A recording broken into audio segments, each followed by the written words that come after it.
Hey guys, great explainer is here. तो आज जिस मूवी को एक्सप्लेन करने वाले हैं उस मूवी का नाम है what every French women wants, जिसमें आप देखने वाले हो एक ऐसे चूसे हुए आम को जो जॉनी भैया के भी बाप है, जो अपने घर के सभी नौकरानियों को प्रेग्नेंट कर देता है। अब वो कैसे करता है और कहाँ कहाँ करता है वो आप देखने वाले हो इस मूवी में। तो वीडियो स्टार्ट करने से पहले अगर आप लोगों ने चैनल को सब्सक्राइब नहीं किया तो कर दो।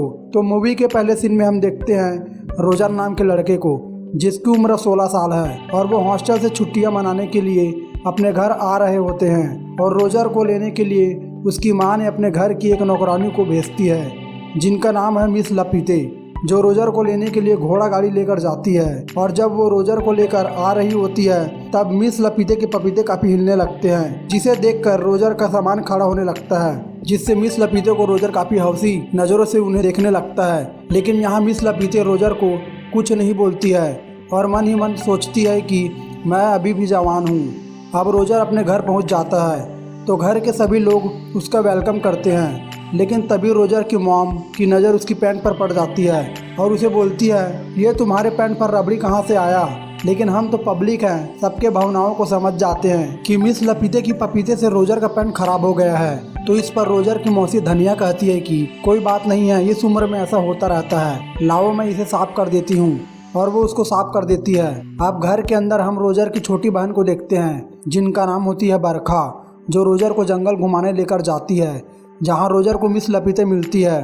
तो रोजर और मिस लपीते आपस में बातें करने लगते हैं, पर तभी मिस लपीते को जोर के लग जाती है तो वो वहीं खड़े खड़े नदी बहा देती है। रोजर सोच में पड़ जाता है कि मैंने सुबह सुबह क्या देख लिया। इसके बाद रोजर जंगल में अकेला घूम रहा होता है, तब उसे किसी लड़की के चीखने की आवाज़ आती है।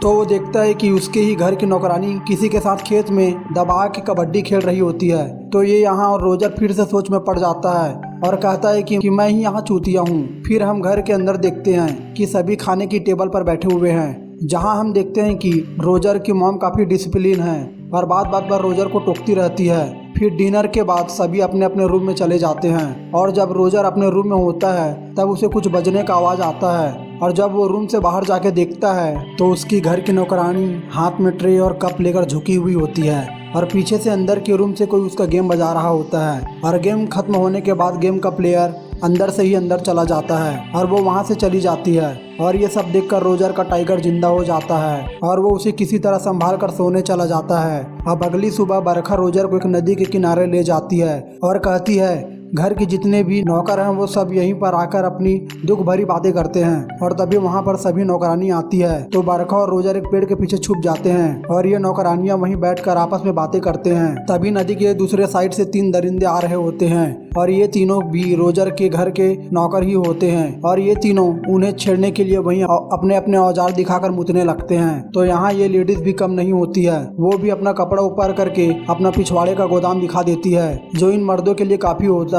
और वो वहाँ से चले जाते हैं और ये सब रोजर और बरखा देख रहे होते हैं। तो यहाँ रोजर सोचता है कि साला यहाँ सबके सब मजे ले रहे हैं, मुझे भी कुछ मिलेगा या नहीं। अब आगे देखते हैं कि घर पर रोजर की बड़ी बहन पुदीना अपने फादर के साथ आई हुई होती है, जिनका घर के सभी लोग स्वागत करते हैं। तो यहाँ पुदीना सभी से गली मिलती है, लेकिन वो रोजर को हेलो बोलकर अंदर चली जाती है। और यहाँ रोजर उदास हो जाता है और सोचता है कि यहाँ सब के सब भी मुझे शक्ति कपूर समझते हैं, असली कांड तो नौकर कर रहे हैं। अब रोजर की निराशा को बरखा समझ जाती है तो उसका मन हल्का करने के लिए उसे चर्च ले जाती है, जहाँ दोनों छत के ऊपर चढ़कर अपने मौसी की बातें सुनते हैं, जो कहती है कि गुरुजी मेरे से एक पाप हो गया है। तो वो पादरी बोलता है क्या पाप हो गया है बताओ मुझे। तो धनिया कहती है कि अभी कुछ दिन पहले मेरा बच्चा रोजर हॉस्टल से घर आया है और मैंने उसे अपने साथ संभोग करते हुए सपना देखा है, तो यही मेरा पाप है। अब ये सुनकर रोजर मन ही मन सोचकर खुश हो जाता है और इसी चक्कर में रोजर नीचे गिर जाता है और वो पादरी उसे पकड़ लेता है। अब ये पादरी रोजर को उसके घर लेकर जाता है और रोजर अपनी मॉम को सारी बात बताता है। और यहाँ हम जानते हैं कि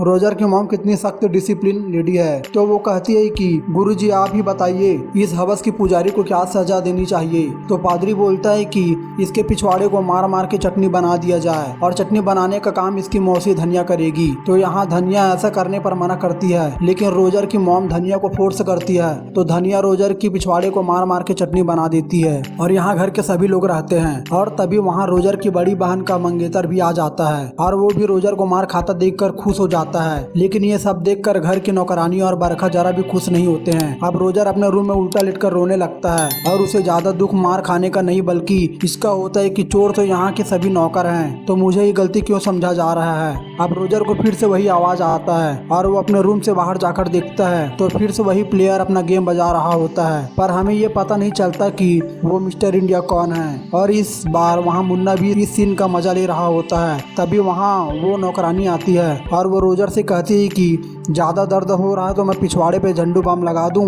लेकिन रोजर मना कर देता है और नौकरानी से पूछता है कि रात को जब मैं सोने जाता हूँ तब मुझे रामकली किसी के साथ अपना तबला बजवाते हुए दिखाई देती है, क्या तुम्हें पता है कि वो मिस्टर इंडिया कौन है। नौकरानी कहती है कि ये हमारी रात की टॉप सीक्रेट है, मैं नहीं बता सकती, और रामकली वहाँ से चली जाती है। तो फिर रोजर सोचता है कि मुन्ना भी तो ये सब सीन देख रहा था, तो वो ये सब जानते होंगे कि ये सब क्या हो रहा है। तो रोजर मुन्ना के पास जाता है और वो देखता है कि मुन्ना दूरबीन से कुछ देख रहा होता है और रोजर को देखकर मुन्ना का गांड से हवा निकल जाता है और वो वहाँ से चला जाता है। तो रोजर दूरबीन से देखता है कि आखिर मुन्ना देखता क्या था। तो वो देखता है तो उसे दो आदमी आपस में बुरी तरीके से लिपटे हुए दिखाई देता है। तब उसे पता चलता है कि साला मुन्ना तो मेरे से भी ज्यादा ठरकी है, और तभी उसे वहीं एक बुक मिलता है। तो रोजर उसे खोल कर देखता है तो उस बुक में टपाटप के बारे में लिखा होता है। तो रोजर उस बुक को छिपा लेता है और वो वहाँ से चला जाता है। रोजर ऊपर से जब नीचे आ रहा होता है तभी उसे उसकी मॉम के रूम से टपाटप की आवाजें सुनाई देता है। तो रोजर उसे देखने की कोशिश करता है, तभी पुदीना की पति उसे झड़ते हुए पकड़ लेता है और कहता है कि मैं तुम्हारी ये हरकत पूरे घर को बताऊंगा।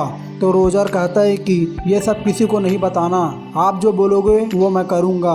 तो इसके बदले वो रोजर से अपनी गाड़ी साफ करवाता है। आप अगले सीन में देखते हैं कि रोजर घोड़े के तबेले में जाकर वो टपाटप की बुक पढ़ता है, पर तभी वहाँ एक नौकर आ जाता है। तो रोजर उसे देखकर छिप जाता है और तभी वहाँ हेलन मुर्गियों को दाना डालने आती है। तो तभी वो नौकर उसे विंडो में फंसा देता है और पीछे से उसका गैलन लेने लगता है। तब रोजर ये सब देखकर उसे विंडो से निकालने लगता है। तो हेलन कहती है कि रहने दो, ये तो मैं ऐसी ही मजाक कर रही थी। अब सीन घर के अंदर शिफ्ट होता है जहाँ पुदीना का पति रोजर से अपने जूते साफ करवा रहा होता है। तो रोजर ये करने से मना कर देता है। तब वो रोजर की मॉम को बता देता है कि ये रात को तुम्हारे रूम के बाहर ताक झाक कर रहा था। तो रोजर की मॉम ये सुनकर काफी गुस्सा हो जाती है और कहती है कि मैंने अपने सारे बेटियों को अच्छे से संस्कार दिए हैं, लेकिन मुझे नहीं पता कि इसे ये सब ज्ञान कौन पेलता है। तो इस पर रोजर वो टपाटप की बुक को वहीं अपनी बहन पुदीना के पास रखकर चला जाता है और बाहर से छिप कर देखता है कि पुदीना ये बुक पढ़ती है कि नहीं।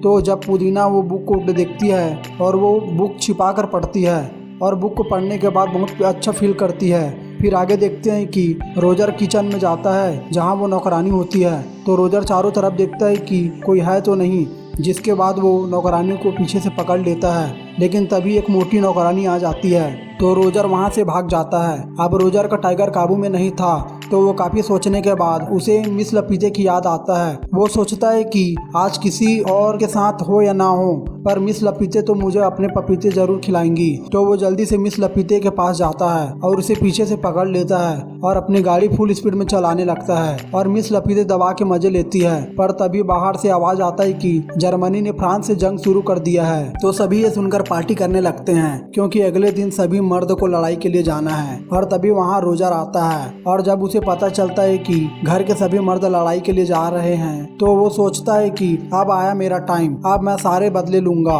पर जाने से पहले सभी मर्द अपने बीवियों के साथ जंगल में मंगल करते हैं और फिर अगले दिन सभी मर्द लड़ाई के लिए निकल जाते हैं। और यहाँ रोजर सबसे पहले रूपा को टारगेट करता है और जब वो ऊपर वाली रूम में होती है तो रोजर रूपा के साथ जाकर लिपट जाता है और उसके साथ दबा के कबड्डी खेलता है। फिर अगले दिन बरखा रोजर से कहती है कि मॉम ने पादरी को बुलाया है और उससे कुछ बात करने वाला है, चलो चल के सुनते हैं कि क्या बात है। अब ये दोनों छुप कर सुनते हैं कि रोजर की मॉम पादरी से क्या कहती है कि अपने पति के साथ रात को अलग अलग पोजीशन में संभोग करते हैं और इससे मुझे मजा आता है। लेकिन डर इस बात का है कि ये पाप तो नहीं है। तो इस पर पादरी कहता है कि नहीं, ये कोई पाप नहीं है, क्योंकि जैसा किसान अपने खेत में कुछ भी कर सकता है, वैसे तुम भी अपने पति के साथ अपने गोदाम में कुछ भी डलवा सकती हो। समझ रहे हो ना। पर तभी ये सब सुनता हुआ रोजर की मॉम उसे पकड़ लेती है और उसे डांटने लगती है। पर रोजर यहाँ नहीं डरता और वो अपनी मॉम को कहता है कि पहले तो तुमने मेरा पिछवाड़ा लाल कर दिया था, लेकिन यहाँ अब कोई भी मर्द नहीं है जो मुझे पकड़ सके।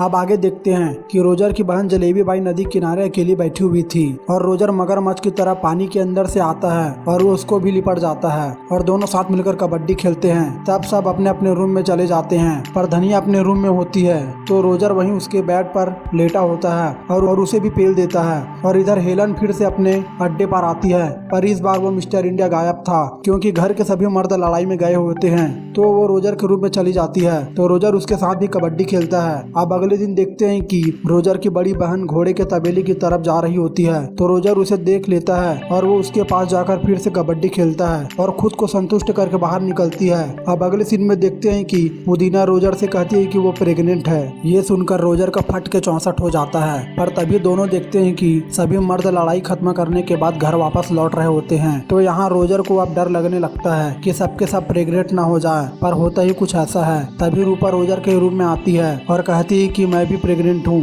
फिर उसकी मौसी आती है और वो भी ऐसी ही कहती है। तो रोजर सोचने लगता है कि इस सब का कुछ न कुछ करना पड़ेगा, वरना मेरी माँ मुझे सबके सामने उल्टा लटकाकर मेरी गोटी कटवा देगी। अब सभी मर्द घर पर वापस आ चुके होते हैं तो रोजर सबसे पहले पुदीना से कहता है कि तुम अपने पति के पास जाओ और उसके साथ कबड्डी खेलो, ताकि सबको लगे कि ये बच्चा तुम्हारे पति का है। और वो पुदीना के बेड पर रेड नेल पॉलिश भी डाल देता है ताकि उसके पति को लगे कि वो अभी तक वर्जन है। अब इसके बाद वो धन्या को बुलाता है और उसे बोलता है तुम मुन्ना के पास जाओ और उसके साथ जाके टपाटप करो ताकि ये बच्चा उसका साबित हो जाए। और इधर रूपा तो एक आंख वाला कन्वे के साथ शादी कर लेती है। और यहाँ रोजर ये सब करने के बाद एक बार फिर से हेलन के साथ गेलन करने लगता है। और फिर कुछ दिन बाद रोजर की समर वेकेशन खत्म हो जाती है तो वो अपने होटल जाने के लिए रेडी हो रहा होता है। तभी हेलन वहाँ आती है और उसे कहती है कि मैं भी प्रेग्नेंट हूँ। तो रोजर कहता है कि तुम्हारे लिए भी अब पति ढूंढना होगा। तो इस पर वो कहती है कि इसकी कोई जरूरत नहीं है, मुझे तो कोई भी रूम के अंदर खींच लेता है और कोई भी कबड्डी खेल लेता है, तो मैं ये बच्चा किसी का भी बता दूंगी, तुम टेंशन मत लो। अब अगली सुबह रोजर अपने हॉस्टल के लिए निकल जाता है और ये मूवी यहीं पास खत्म हो जाती है। गाइस, वीडियो अच्छा लगे तो वीडियो को लाइक कर देना एंड चैनल का सब्सक्राइब कर देना। मिलते हैं कल की वीडियो में।